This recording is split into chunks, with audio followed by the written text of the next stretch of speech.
Okay, good afternoon, professor and classmates. My name is John Chen. Today I would like to talk to you about this study. It's accurately calibration of data camera system using a ordinary box. So there are a few reasons why I chose to present this paper. First, I also use the data in my study. Second, I find this technology is really interesting. Okay, so this is outline. I divide my presentation into four parts. I'm going to start with the introduction. In introduction, first I will show you the 3D machine perception and explain the advantage of a 3D data, then describe the three common calibration methods. The secondly, I will talk about the calibration method in this study. And thirdly is a test. Finally, is a conclusion.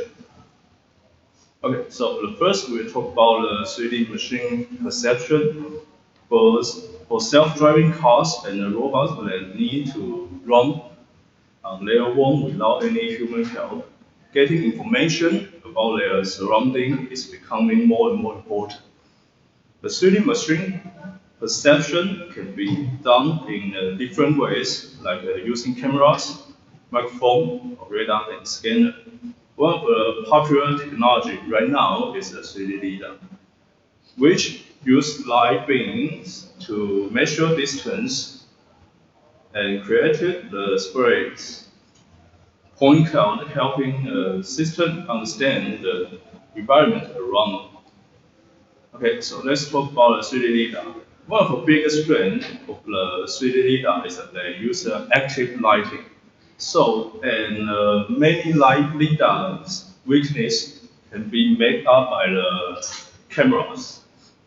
It's common to use lidar together with a camera for a test like object detection, scenic reconstruction, or navigation.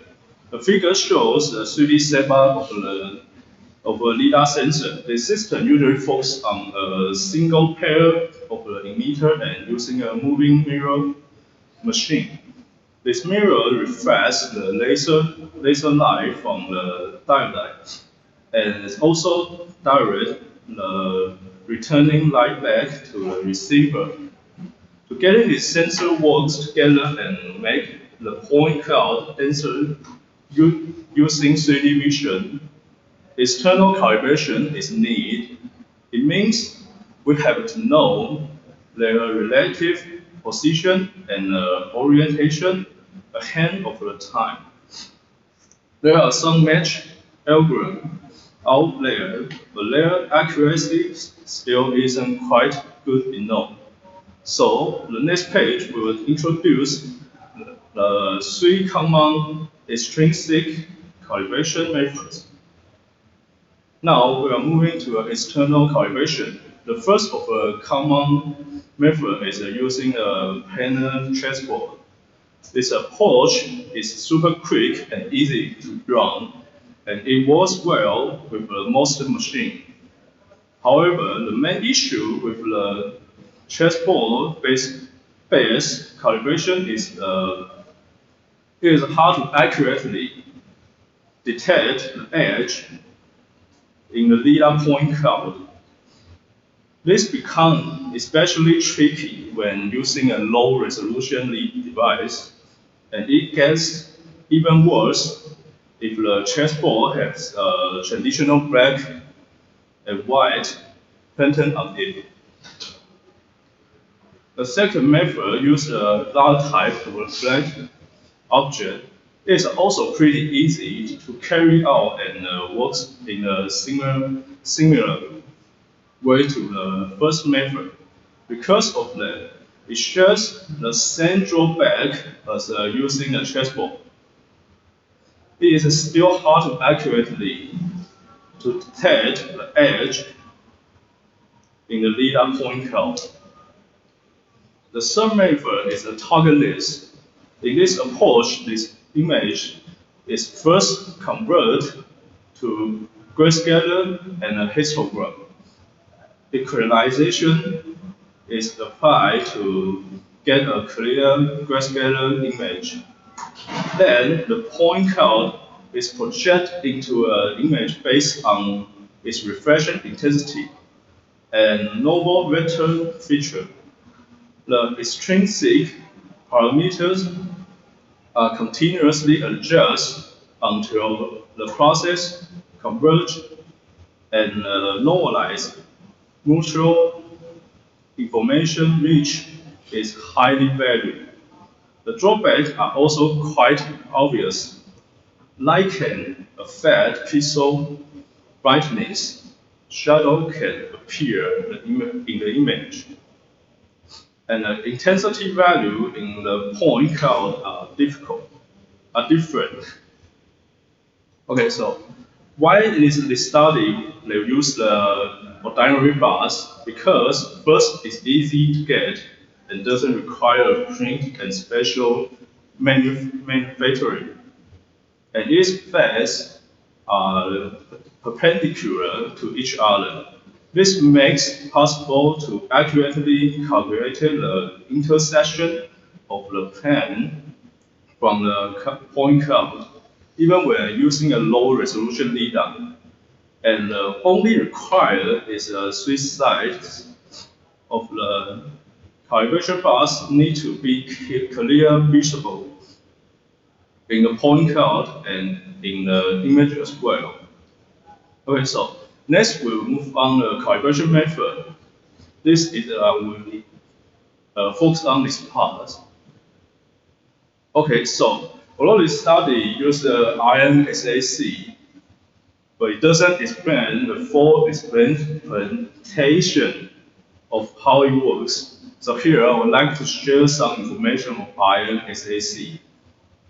First, the point cloud registration refers to the process of taking two input point cloud, the source and the target, and computing a transformation that align the transform source with the target as closely as possible. Okay, so after introducing the point cloud, I would like to explain the INSAC through a simple example by line fitting. Okay, so first we have so much random point, then we choose the 2-point random. Okay, so we set to determine the parameters of the line, therefore. Then distance from the remaining point in the set of this line are calculated. So the point with the distance is then predefined threshold are considering inliner, and number of the inliner is count. Next, another pair of a point is a rendering select, and the inliner count is calculated again, and so on. The point set with the highest number of inliner is considered the largest consensus set. Finally, the line is fitting to this largest consensus set using a least square method. Okay, so next, the algorithm detects the 3 visible sides of the calibration bars in the point cloud. It selects 3 planes that are nearly perpendicular to each other. To identify these nearly perpendicular planes, the following arrow function is defined and minimized, like in here. Because of the number of detectable planes is usually small, performing its sensitive search on all plane combination doesn't require much computation. Or we can see the INSC identify 5 planes with green, and yellow. Okay, so these three color is ordinary bars, the three sides, and this color is a chair. So okay, so after we know the three sides of the ordinary bars, we also need to bus fitting and do again the iron SC. So in here, iron SAC is used again to detect and remove the outline. Because this time the goal is to fit a model consisting of the three mutual perpendicular plane. First, the 3 points are selected from the L1 to determine the first plane. Then, the 2 points are selected from the L2 to form a second plane that intersects and is perpendicular to the first. But finally, 1 point is selected from the L3 to construct the third plane, which is perpendicular to both of the previous plane. Okay, so next we will talk about rotation setup. In this setup, the two planes are selected and rotated along the intersection line. The rotation minimizes the sum of the square error between the point and the plane. Okay, so it is defined as this method. Okay, so the PJI denote the point like L1, L2, and L3. The QI denote a point lying on the ITH plane, which does not need to be the set PJI. The fitting problem is equivalent to minimize the sum of the square distance of the points with respect to corresponding plane. The least square cost function is the sum of the all point plane distance. Okay, so next we'll talk about the translation setup. The translation setup of the bus is performed sequentially along the normal direction of the three planes. If the translation direction is parallel to the normal vector of a given plane, then only the fitting error of the point on the plane will be affected.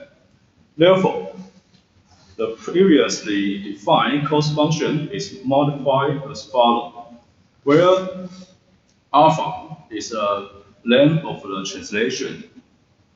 The translation have to be calculated for the three perpendicular direction one by one.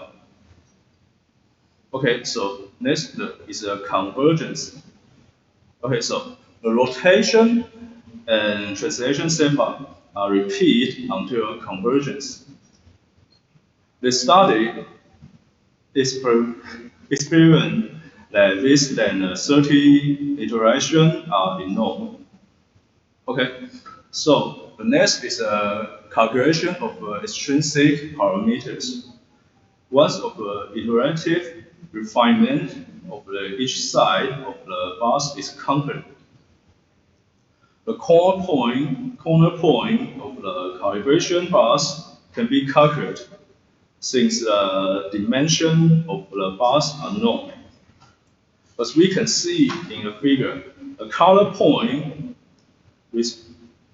represents the corner point of the bus. These points are the result of the algorithm applied to Regen curve from the original point curve. Okay, so the calibration method also can be applied to the calibration between a LiDAR and camera. In this case, the project position of the carbon bus corner points need to be manually selected in the image. Then the Harris corner detection is used to define the select point. The subsequent computation of the extrinsic parameter becomes a PMP problem. Since the 3D point and a corresponding 2D projection in the image are now known. So in this study, they use EPMP algorithm to solve it. Okay, so next is the synthetic test. In the synthetic test, this study used a blender sensor simulator, also named Blender, open source simulation tool based on a widely used 3D modeling and random software Blender. The real-world testing results include both color point cloud and outcome of point cloud fusion. With data coming from either high resolution or low resolution LiDAR device, a sample of a virtual cine is shown in this figure. It's used using a Blender to simulate. When constructing this scene, all three competing algorithms was set to use the same camera LiDAR system configuration, but each method used a different calibration option. So, because the final set of the kitty calibration process is highly dependent on the environmental condition at the scene. So about the kitty, they use an online demo at the website of the elders to get calibration data. Another method is a polygon. In the test, 5-diamond-shaped planar board were used as a calibration target. In the LiDAR point cloud, the points corresponding to these boards had to be manually selected one by one. Then, using the INSAC to estimate each planar board, and virtual point were generated along the LiDAR scanner line. This visual point were used to estimate the edge of each board, and the intersection of this edge were taken as a corner point of the board.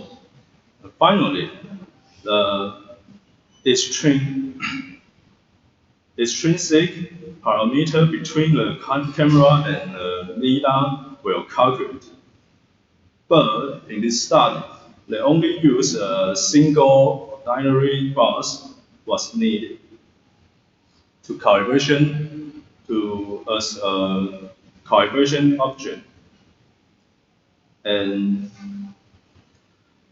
due to its synchronicity, this study chose to calculate the rotation angle matrix RGTR. And the formula is like this. The RGT is a GT rotation matrix retrieved from the Benzer theta. and R is a rotation metric obtained by the test. Okay, so to compare the effective of the different methods, in this study, they project part of the LiDAR point called onto the camera image for visual inspection. First, 3 cardboard bars were placed on chair and ensure they could be clearly detected by LiDAR. Additionally, 5 chessboard plantain balls will set up to apply the method from another study. One image was captured from the original camera resolution, and another is a different position, as the method required at least 2 images for calibration. You can see the left figure is used extrinsic parameters by Geiger, whereas the right figure is estimated by the method proposed in this study. You can see in the left figure the project position of a chessboard corner, the top of the calibration bars, and the leg of a green chair all shows noticeable misalignment. This shape indicates that the accuracy of the method is insufficient. In contrast, the reprojection point in the right image aligns well with an actual position in the image, showing that the method proposed in this study achieved a significantly better accuracy. So, this study also applied the proposed method to the vision system of autonomous vehicle for real-world data testing. The vehicle was equipped with 1 high resolution and 2 low resolution LiDAR sensors, along with 2 cameras, as shown in this figure. The right figure shows the result of the calibration, where point cloud from all 3 LiDAR sensors were fused and colored using an image from the RGB camera. So finally, it's a conclusion. An official algorithm for extrinsic calibration of the LiDAR camera system was introduced. The method is capable to find the calibration object robustly, even in a low-resolution LiDAR point cloud. The algorithm can be used to calibrate camera LiDAR and LiDAR to LiDAR pair as well. Okay, so thank you all for your attention.21。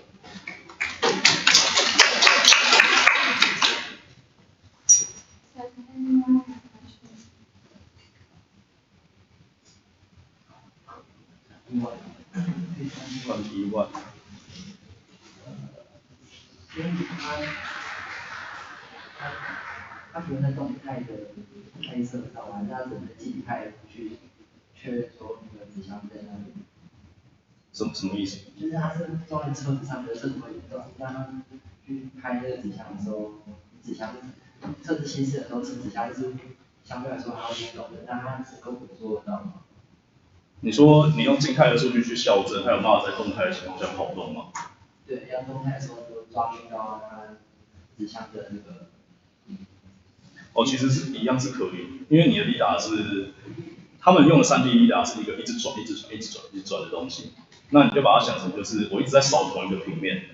那你用汽车来看的话，就是你有看过特斯拉的那个自动驾驶，那它的旁边是不是会有很多的那个标示？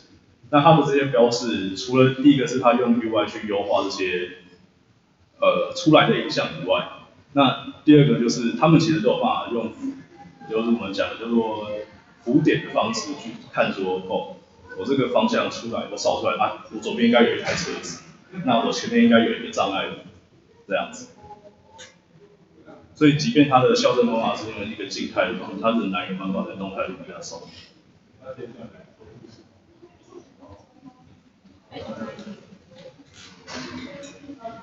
What is trace？ 你说的是这个 trace 吗？那它主要是就是我们矩阵的一个 trace， 那它的概念是，想一下，那简单来说就是我们有一个9宫格的矩阵，那我们可能是1到9。然后这边可能是3，然后7，那中间就是什么1、2、3、4、5、6、7、8、9。那它的概念就是我们去抓这个主对角线的所有元素的总和，就是一个 trace。Harris Corner Detection， 那我用后面一张图来解释。那 Harris Corner Detection 的话，它是一个就是我们广泛用在我们就是我们所谓电脑视觉的一个演算法。那它主要是我们透过从影像的边缘啊去它主要是我们要从影像的边缘去找到这个边角的一个特征点。那这个比较有趣的地方在于说，右边这张图是1988年的时候的演算法生出来的影像。那这个作者为什么会就是以它命名这个 corner detector 的原因，就是因为他在1988年的时候用这个边角的这个算法，然后去很好的模拟出了一个街道的一个轮廓这样。然后很多研究都是以此为做延伸这样一直下来。那这一篇论文已经有2万多个引用。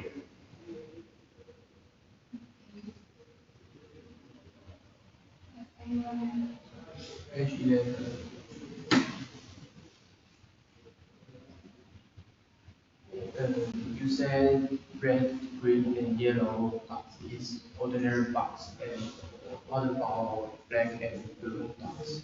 哦，另外2个颜色指的是椅子，因为它是放在椅子上。那你说的是这3个点？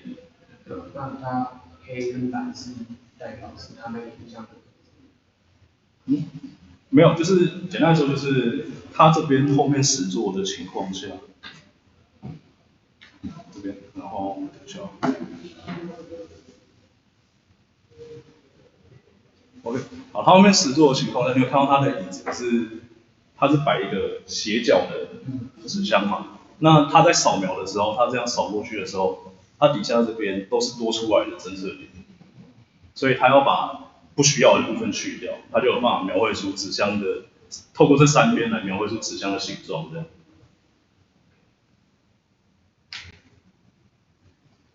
不好意思，我用中文问，就是想问，就是这篇paper这边对你的研究有什么，就是有什么帮助？因为印象中你之前好像是做，就是用遥控去侦测一个色源的概念，印象中好。那现在今天报的这个 paper 对你的研究有什么关联性吗？哦，它对我的帮助是在于说，就是因为我们 LiDAR 通常我们买来之后，它的内部参数是校正图。那内部参数通常就是出厂的时候，原厂就会先校正好，然后它给你一个参数，让你就有办法计算说，哦，我这边的状况是怎么样。那我们 LiDAR 有2部分要校正，一个是内部，另外一个就是外部。那我会参考这篇的主要的状况就是一个外部的校正这样。因为即便我们使用的是2D LiDAR，一样也可以透过这个 chessboard 的方式去做校正。那它现在其实在 MATLAB 上面就有一个很简单的一个整个的 app 有办法去做校正这样。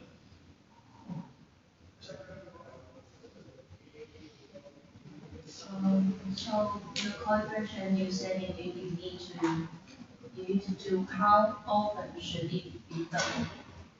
就是你刚刚说的那个外部矫正是应该要每次都要进行，还是平均多久就要做一次？通常他们是做，比如说做实验前会校正，然后来比对说跟官方给的这个数据，因为通常官方自己也会在校正一次，所以你可以同时在校正一次，然后来看说我的这个准确度校正完之后有没有如官方所说的，就是他们会提供一个表格这样，然后告诉你说我的误差值可能会是多少，那它的信赖度这样。所以你每次实验都要进行一次？通常只有第一次之前会跑，因为后面通常就是等于说你这个力量已经校正好，那它其实基本上参数不会跑。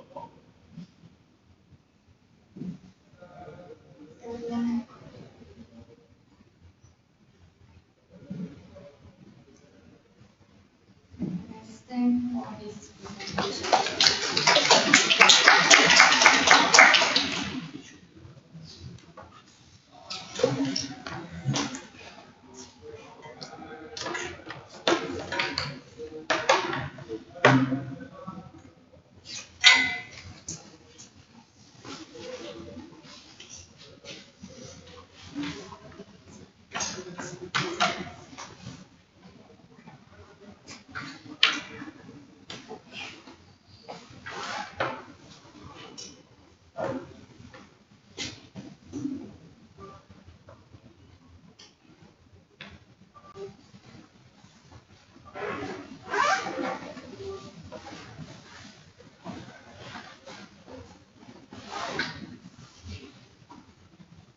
So for the next speaker is Huang Chen next. So let's welcome for the presentation.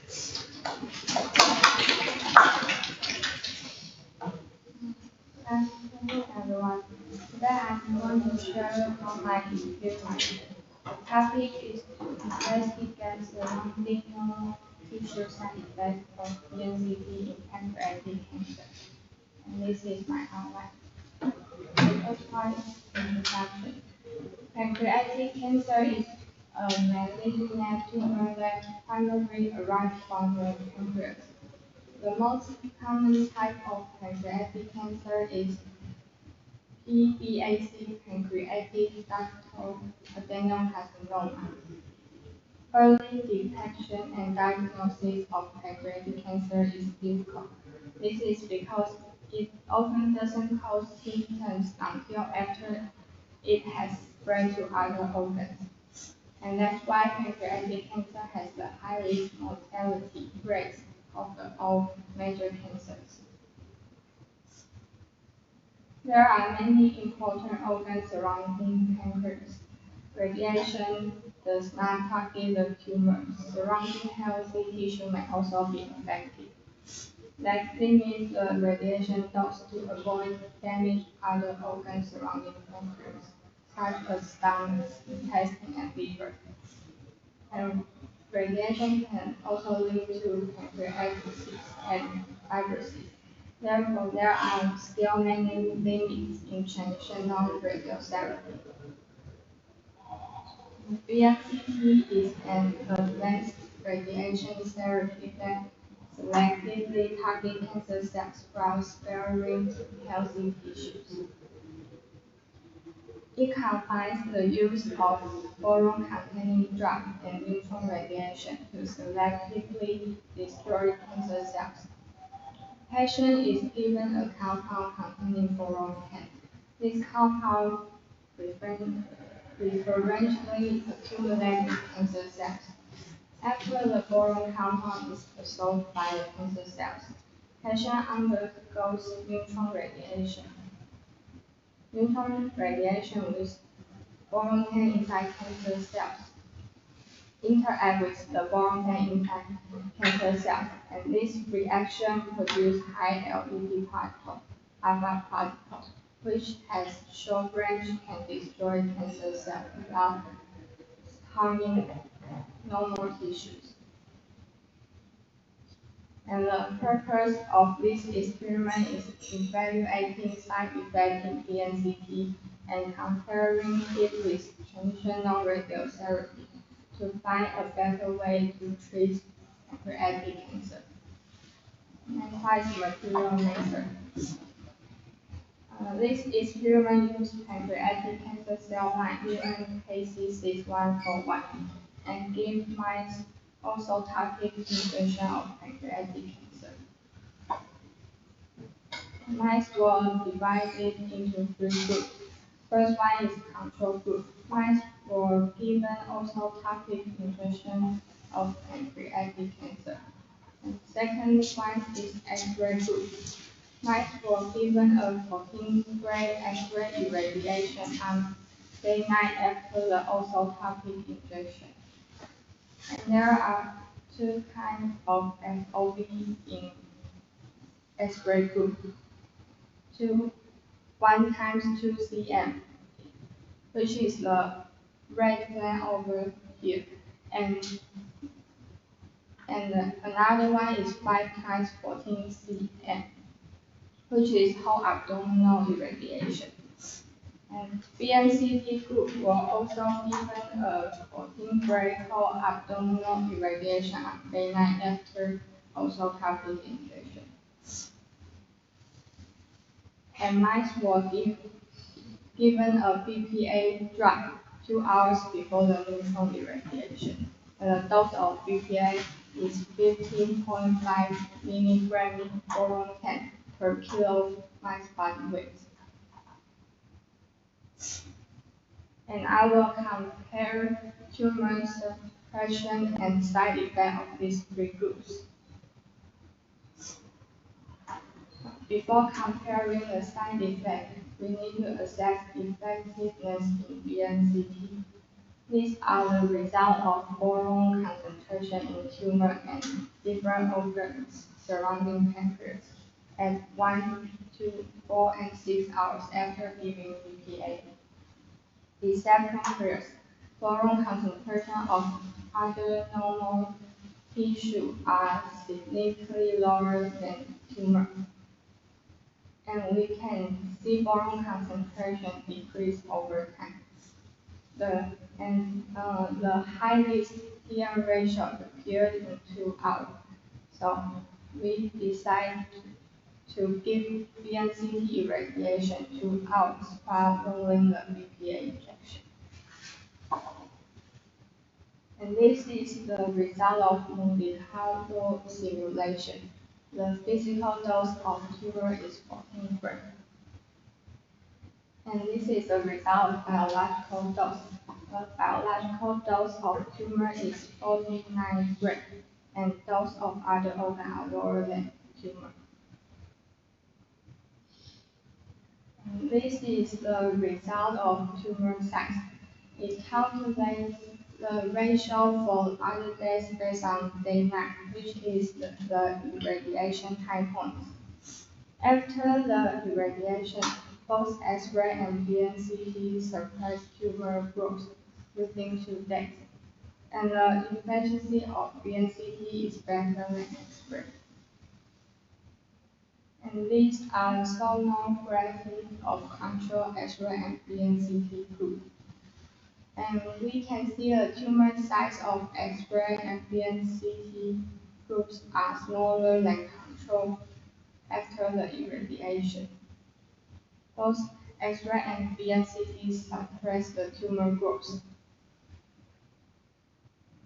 And these are the survival curve of different groups. There are 2 types of MOV in X-ray group. 2 times 1 cm and 5 times 14 cm. The median survival of control group is 22 days. Most of mice in 5 times 14 cm group, which has the same FOV to BNCT, died before 6 days. And all of the mice in BNCT group can survive over 6 days. It shows that BNCT has a longer survival period in same physical dose than FOB.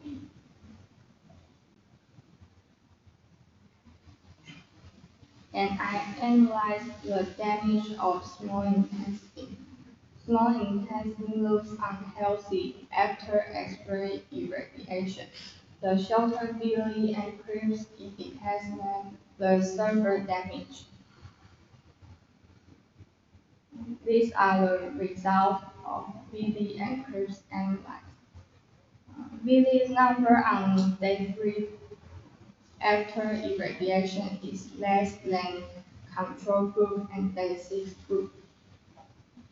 And the villi heights of day 3 and day 6 are shorter than control. And the villi height on day 3 is the shortest. And in crypt number, both day 3 and day 6 are less than control group. And day 6 group is less than day 3 group.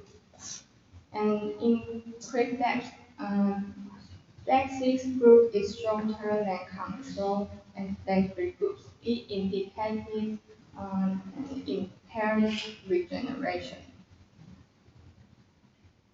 And I compared Ki67 signal on day 3 and day 6 after the irradiation.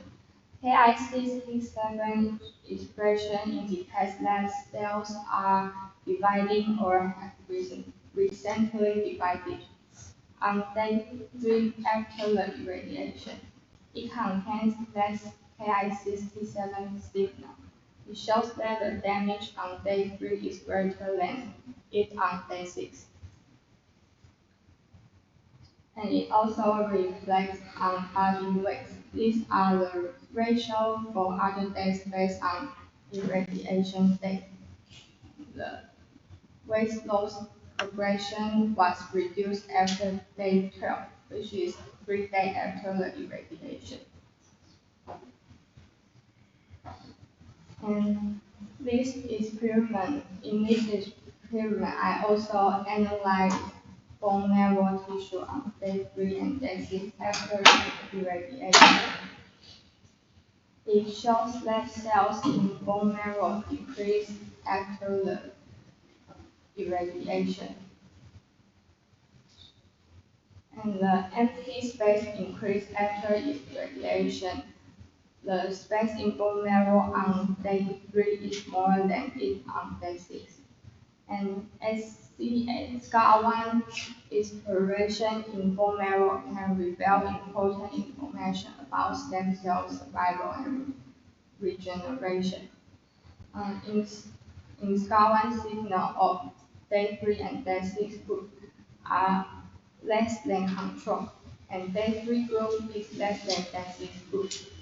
And it shows that the damage on day 3 is greater than it on day 6.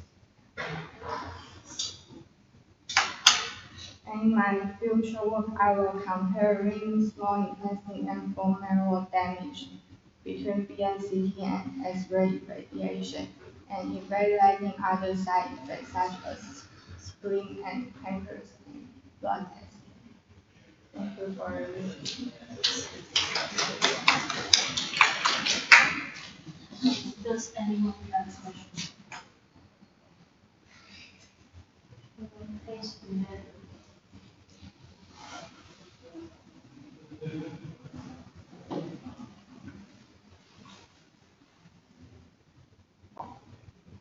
How do you define a red line? Because this is the where tumor located.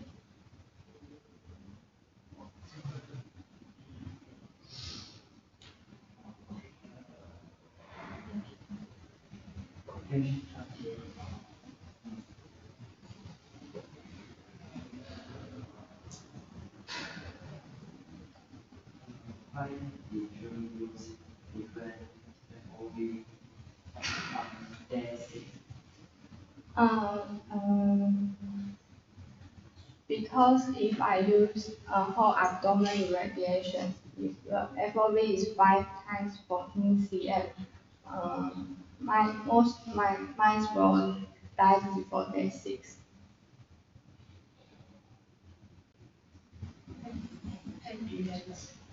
Yeah.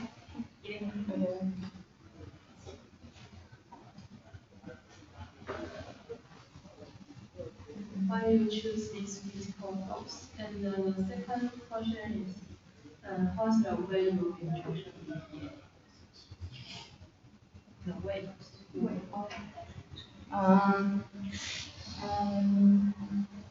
The reason I choose 14 gray is because it is a lethal dose, close to lethal dose, so I can observe side effect clearly. And I use 腹腔注射。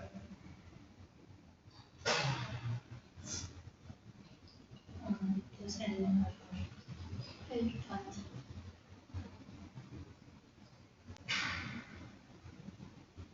I want to know how to spell KI67.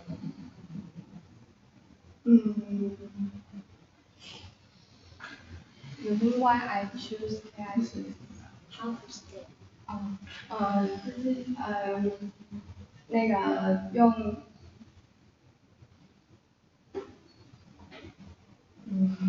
用 IHC 免疫的反射，然后它一样是需要覆膜吗？对对对，它需要覆膜。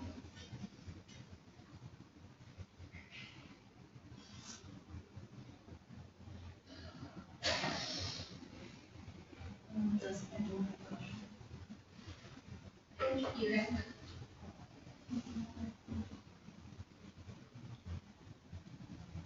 How do you choose the period and time point?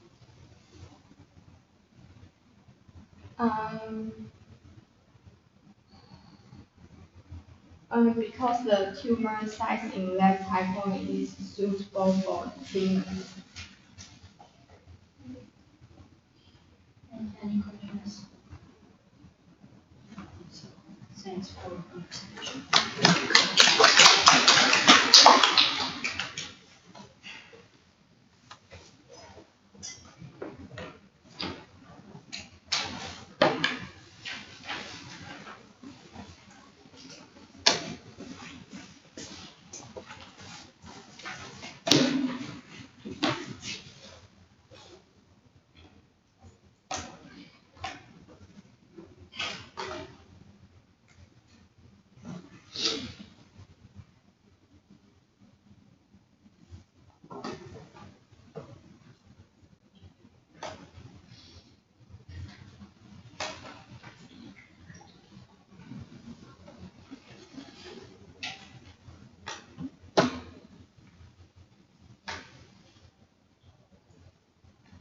Sorry, wait a minute.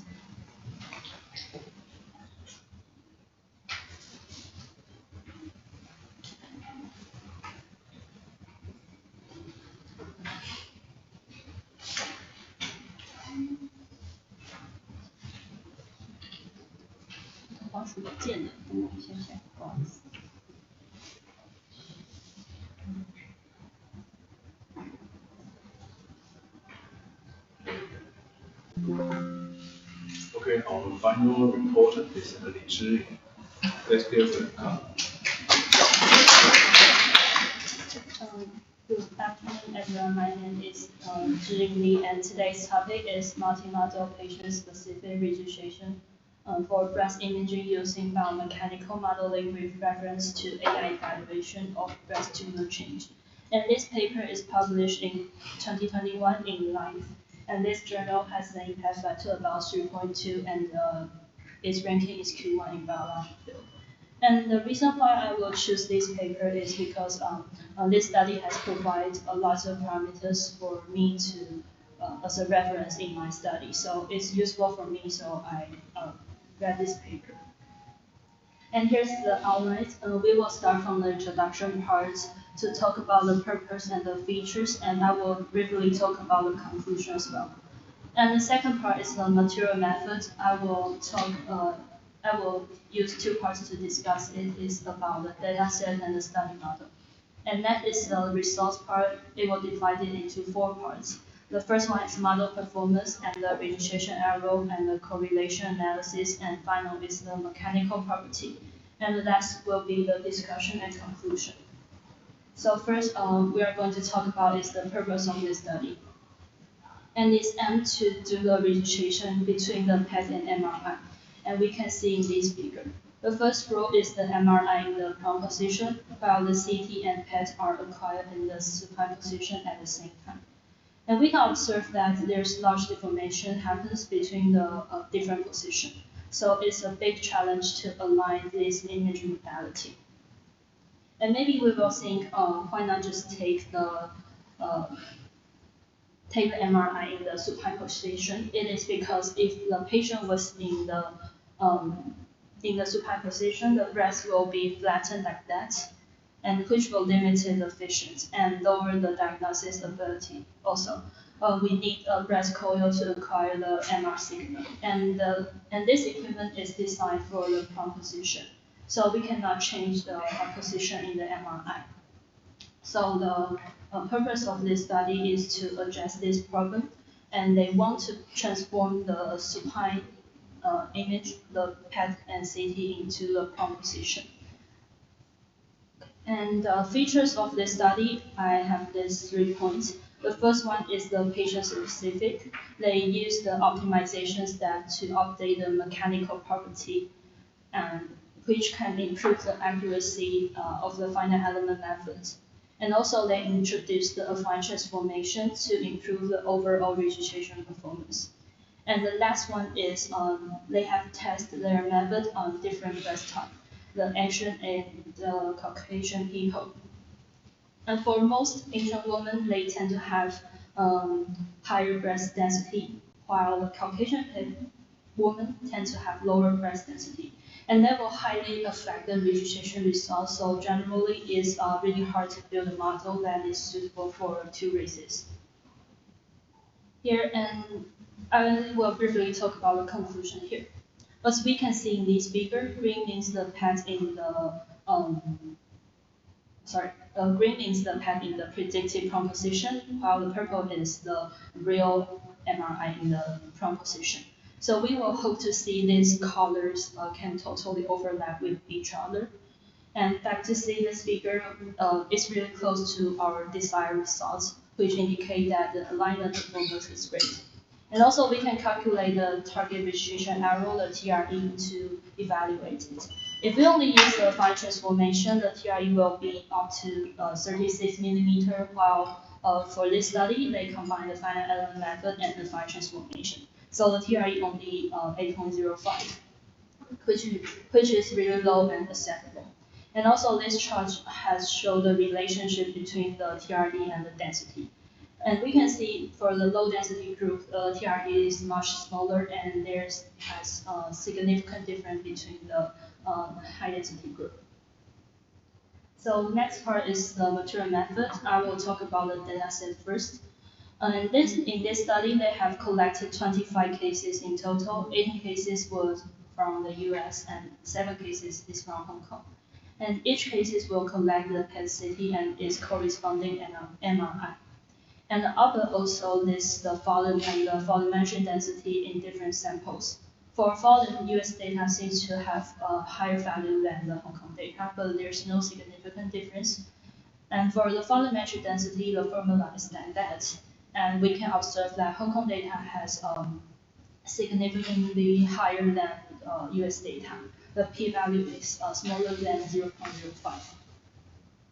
And also the PET and MRI shares a different spatial resolution, so we need to do the linear interpolation to 1 pixel per millimeter to finish the image alignment later. And next is the study model. We will divide it in 3 parts. First one is CT image processing.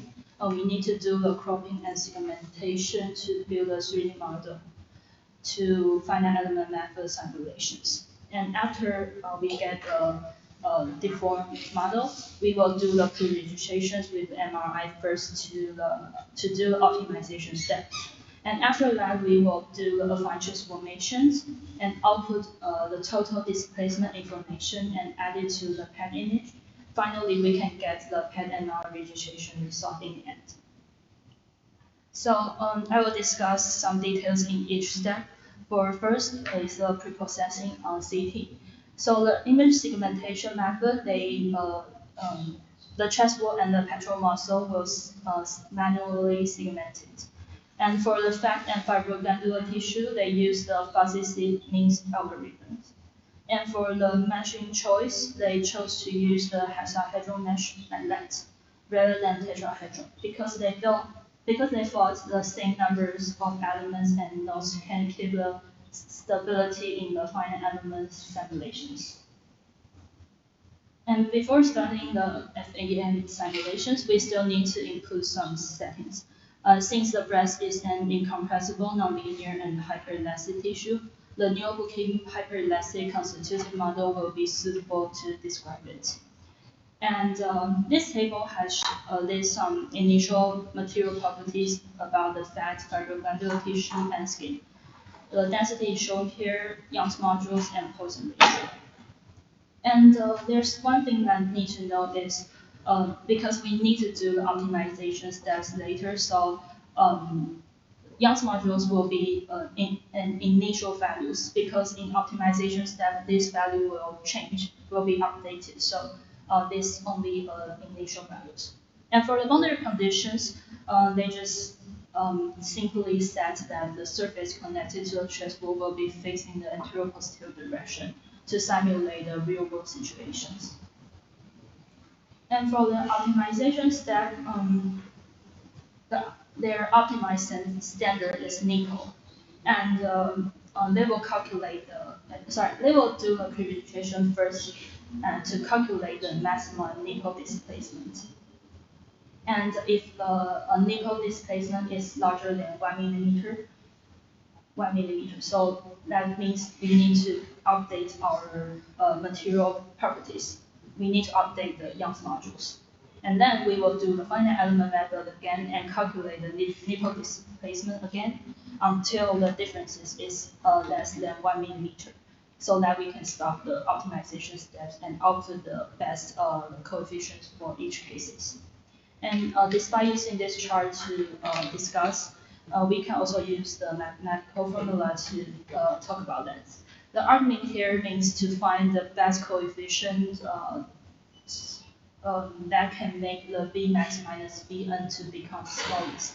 Vmax means the maximum displacement of NIPO, and Vn means the deformation of NIPO during the optimization.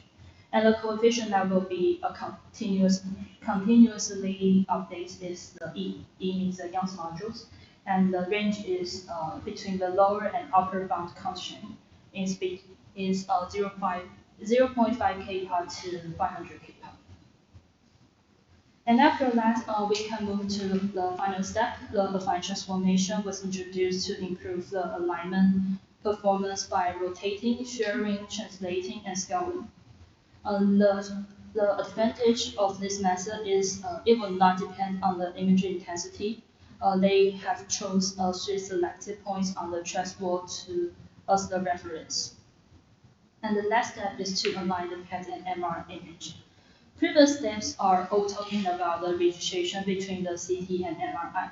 Since the PET image will share the same coordinate system with CT, we can easily apply this displacement information from the deformed CT to PET, so that we can get the PET in the prone position, and finally we can finish our PET and MR registration. So let's move on to the results part. First of all, we will talk about the model performance about the finite element methods. And we can see the first row is the actual MR in the real prone position, and here is the CT in the actual supine position. And we can see that there's large differences between the CT and MRI. So that means the alignment is very hard and very challenging. But after the finite element method simulations, the model is deformed like that. So there's large difference between the CT in the superposition and in the predicted composition, which means this model can predict or to capture this large information. And here we will talk about the registration results we can use our eyes to feel at first. In these 9 figures, background is the real MRI. Red color means the lesions in the PET in the predicted composition. And we can observe that the lesion in PET almost overlap with the lesions in the MRI, which will indicate that the method of this study really worked. Also, we can observe the same results in these 3 figures. The green means the PET image in the predicted composition, while purple means the real MR image. So these 2 images almost completely overlapping, showing the strong ability of registration that this paper has proposed. Also, we need to evaluate the result in a more objective way. So this paper used the target registration arrow, the TRE, to calculate the arrow. The formula is really simple. Just calculate the distance between the center of lesion in the MR and PET image. So if we only use the fine transformation, the TRE will up to 36 millimeter. While for this study, they combine the finite element method and the fine transformation. So the TRE only 8.05. And the paper also compares some categories that might affect the results.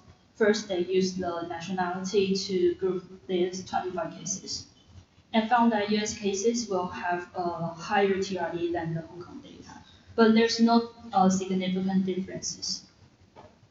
And they also use the volume to group them.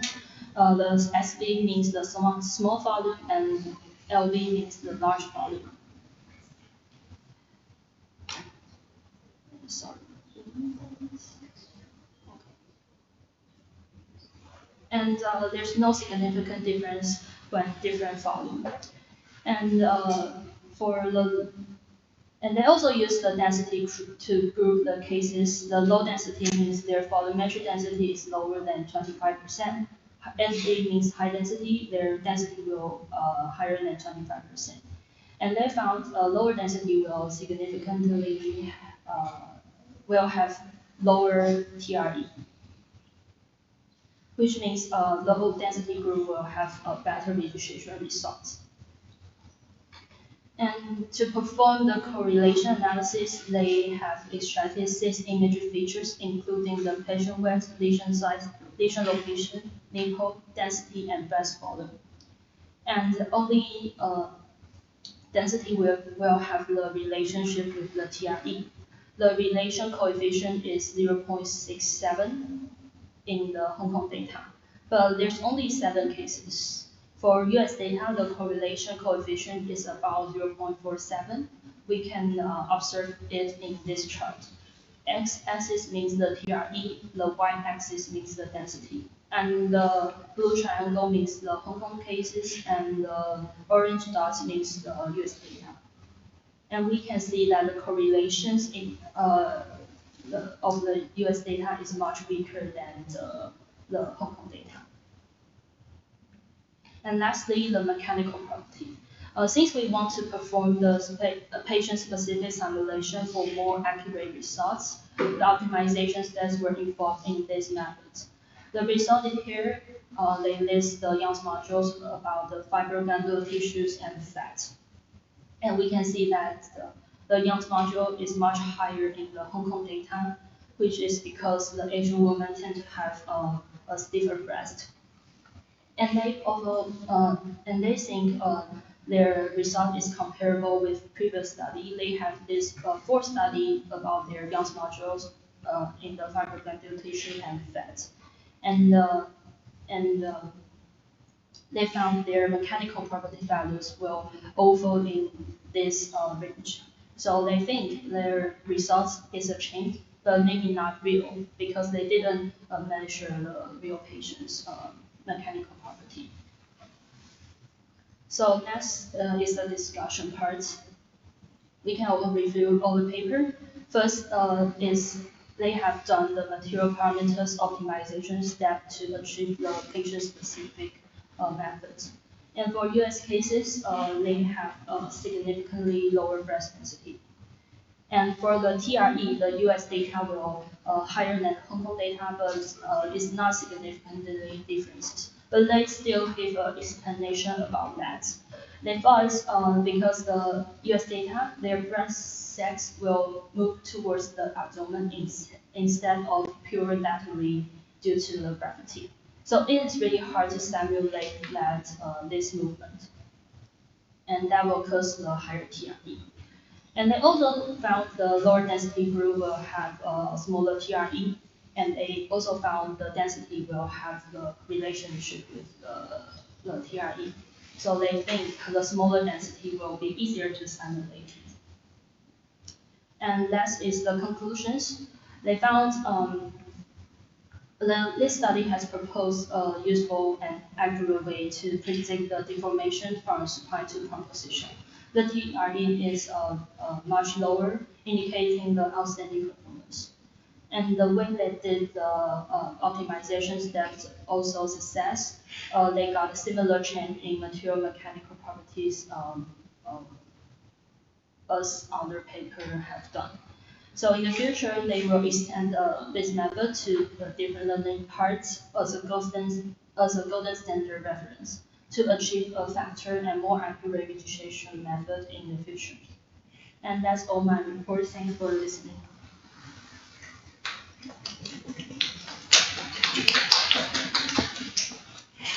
Anyone have a question? Page 8. How to do the fuzzy skills? I prepare the slides for that. Okay. So we can see in these three figures. On the left side, we have our original data. You can see that all points are scattered across the plan without any grouping yet. And in the middle, we can see that is called a hard clustering. Means every point will be assigned to one cluster, like cluster 1 or cluster 0. And there's no exceptions. That means every dot is 1 or 0. But for the on the right means the soft clustering, which is what FuzzyC means does. The key difference is instead of forcing each point into one group, the FuzzyC means will assign a membership degree to each cluster. That means a point doesn't have to be only in one cluster. It can belong to multiple groups to a certain extent. For example, the points near the boundary will maybe their value will be 0.7 or 0.6, which indicate that these points may have some possibility belonging to other groups. And that is really suitable in biomedical image segmentation, because in medical image, the boundary may be not really clear. So this concept is really suitable in the segmentations. I have two questions.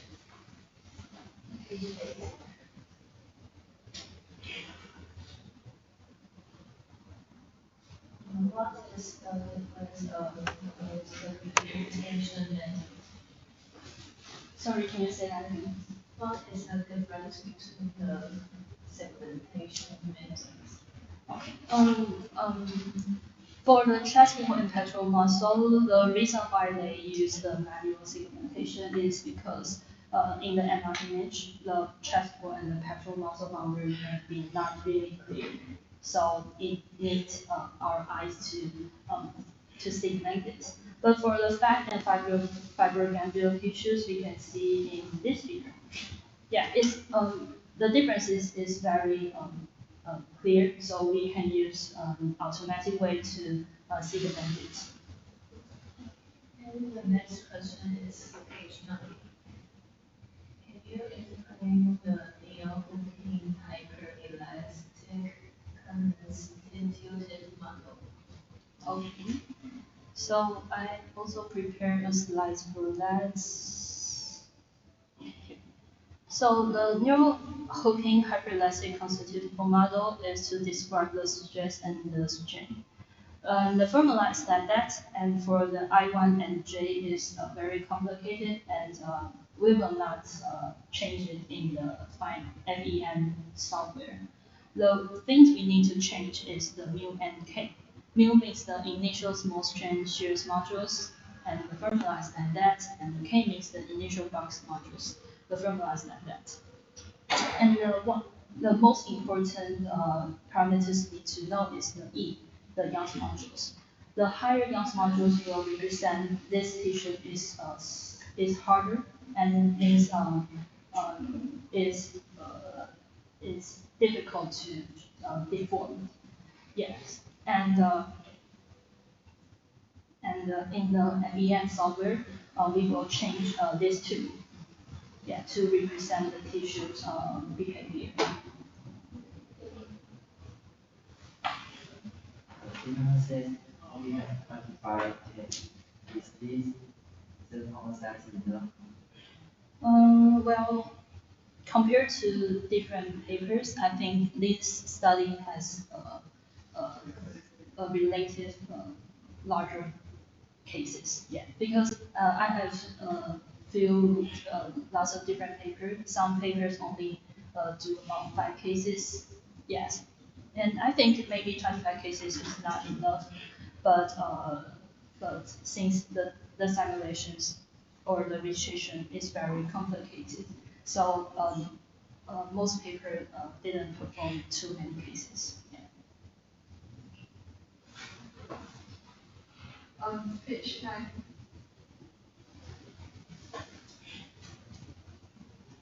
I want to ask, what's the purpose of using the Poisson ratio, and why is it set to 0.1?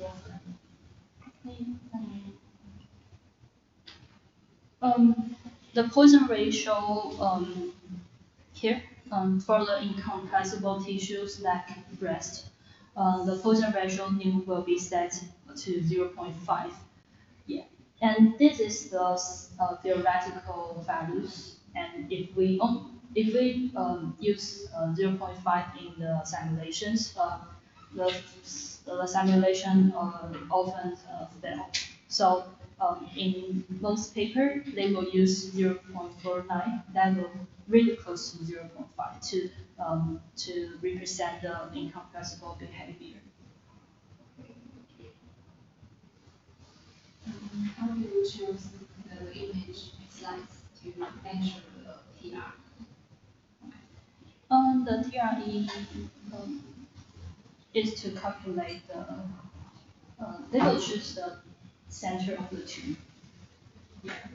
And to calculate the differences, the distant differences in the MRI path. Thank you.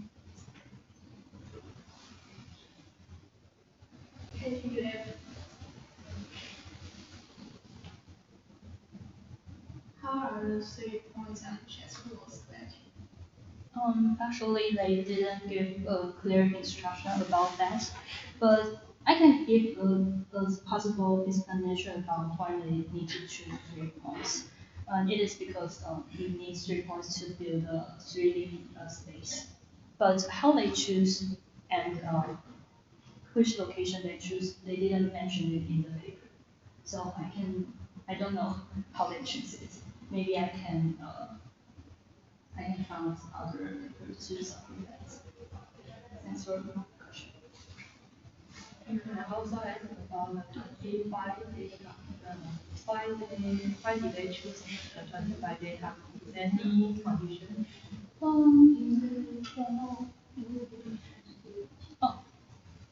There's one condition, but I didn't mention it. Is the PET CT and the MRI. The date differences need to be within 6 months. Yeah, because if the date is the difference is too large, the patient may underwent some surgery or some other treatment, so the tumor size will change. So they need to choose the date difference is not too large.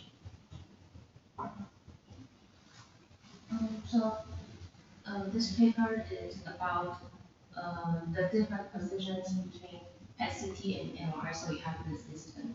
So do you consider just in your future work just undergo PET MR? For my research, I am going to do the only the MR and CT alignment. Yeah, I will not involve the PET image in my study. I want to ask what's the limitation of this whole study? And for this study, I think the main limitation is we need to perform the finite element methods, and there's lots of processing steps like the segmentation, and it's really time consuming.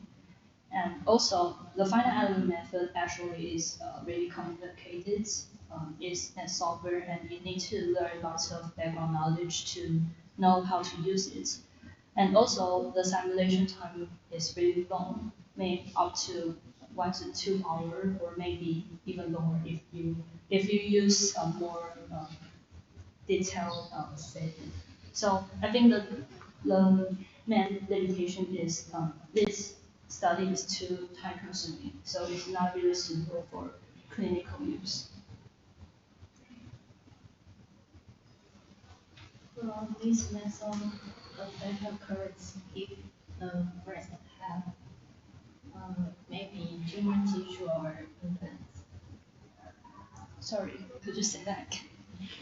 就是如果乳房里面有可能肿瘤组织或是就是那种植入物的话，会影响到对我的准确吗？I think it does have some influence on it because they didn't consider the tumor material properties. Yeah, so I think if the patients have the tumor inside their breast and they didn't consider the behavior, they just considered it as the fibrogranular tissue. So maybe it will cause some errors or cause some differences with the real conditions. So I think that's also a limitation in this study.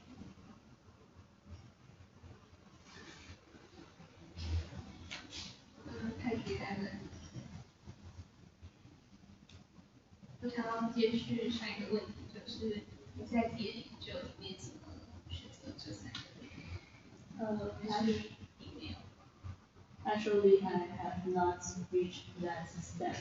So that's a good question, but I don't know how to choose this, and maybe in my future, when I face this problem, I think I will do more research on this. Thanks for the question. Anyone have a question? The next, page 6. You mentioned that the pixel size is different, so they have to do the adjustment into 1 millimeter. So how do they do that? In linear expansion or because the tissue has the flexibility, right? So how do they do the adjustment? I think they just use the linear interpolation to do that. Yes, and in this paper they didn't give too much information about how they do that, but I think linear interpolation will be enough. Yeah, I have one question. The page 12. The one with shoulder and scapular rotation affect this accuracy. Well, some paper has discussed about that, and of course the position change in the arm and the shoulder will affect the result. So we can see in this figure, the predictive composition is different from the real composition. So that's the reason why we need a fine transformation in the later steps to improve the alignment. Anyone have a question? Thanks, to. Okay.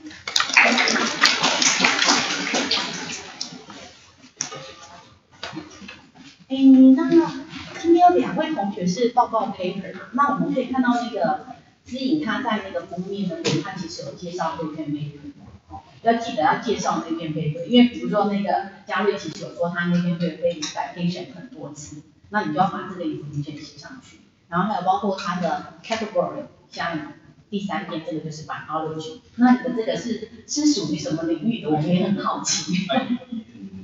就是 engineering 的领域，所以就是 paper 的资讯，它的发表日期，你可以直接把它的封面贴上去，它就有它的发表日，然后你可以再去就是那个它的这个期刊的这个搜寻的部分去看到它的 citation times， 然后它的impact factor， 还有它的这个 category， 这个你们应该都会查嘛，对不对？学校的那个图书馆有这个那个就叫做Scientific Index 的这个查询你们都可以去练习看看这样子那在那个再是林轩的部分，其实林轩的那个投影片的张数是够的，但是呢，就是内容你要再继续把它延伸，因为其实里面有很多的东西，你可以再get more detail， 然后让大家可以更了解，就是你的每一张图其实里面都有很多的资讯，可以告诉大家，让你的整个的那个演讲的内容是可以更充分这样子。好，那知颖的话稍微